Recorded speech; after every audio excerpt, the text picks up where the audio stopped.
everybody, it's Dr. Peltier. And now that summer is finally here, wanted to take a few minutes and share with you some tips on how to keep your kids safe during this upcoming summer season.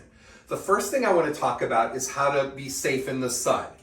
So if your baby is younger than 6 months of age, when you're outside, you want to keep them out of direct sunlight as much as you can. Find shade under an umbrella, a tree, or under their canopy and their stroller.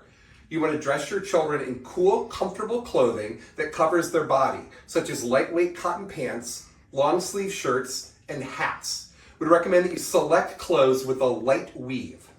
You want to limit sun exposure from the hours between 10 and 4 o'clock when the sun's heat is going to be the most extreme. If your child is older than 6 months, you can use sunscreen. We would recommend a broad spectrum sunscreen that protects against both UVA and UVB light with an SPF of 15 to 30.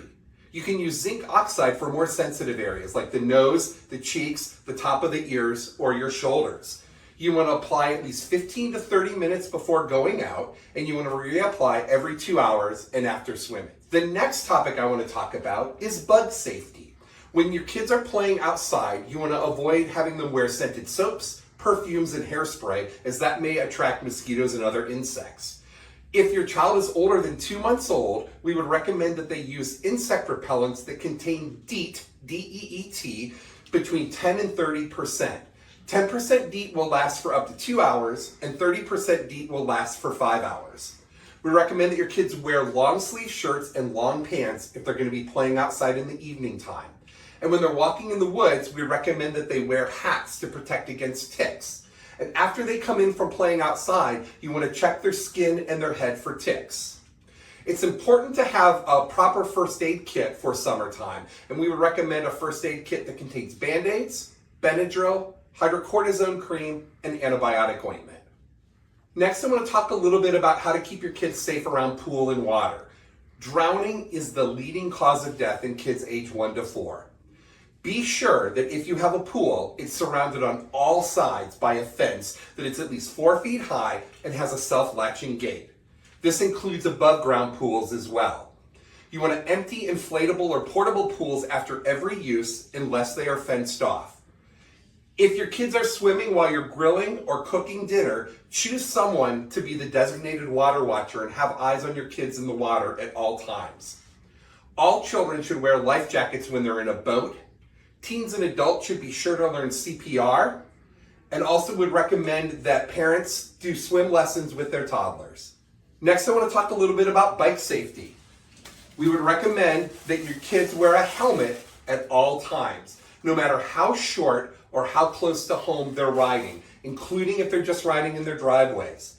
Also would recommend wearing a helmet with a skateboard, scooter, and if they're wearing Heelys. The helmet should be worn so that it's level on the head and it covers the forehead, not tipped forwards or backwards. The strap should be securely fastened with 2 fingers being able to fit between the chin and the strap. The helmet should be snug on the head, but not overly tight. And the skin should move with the helmet when it's moved side to side.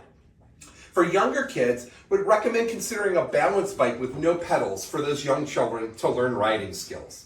Next, we're going to talk a little bit about playground and trampoline safety. Make sure that if you have playground equipment in their yard, it's properly maintained. Make sure that children remove helmets and anything that loops around their neck when they're playing on playground equipment, and never attach ropes to playground equipment. We would recommend that home trampolines should not be used due to the risk of serious injury, even when supervised. Many people have a false sense of security if they have netting around their trampolines, but unfortunately, most injuries happen while kids are on the trampoline, not from falling off of the trampoline. And if your child is on a trampoline, they should always be supervised by an adult, and only one child should be on a trampoline at a time, as injuries often occur when there's more than one person on a trampoline. And finally, we recommend wearing closed-toed shoes when playing outside. I want to talk a little bit about lawnmower safety. Children younger than 12 should not use walk-behind mowers, and children younger than 16 should not be allowed to use a ride-on mower. Again, we would recommend that you wear sturdy, closed-toed shoes if you're mowing the lawn. Do not ever allow children to ride as passengers to ride on a ride-on mower. And we recommend keeping children out of the yard while it's being mowed. And only use a mower with a controller that stops the mower blade from mowing if the handle is let go.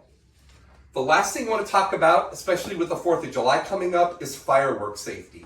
Fireworks can result in severe burns, blindness, loss of digits, scars, and unfortunately even death. A sparkler can reach temperatures above 1,000 degrees, and it can burn bystanders. Families should attend community fireworks displays that are run by professionals rather than using fireworks at home.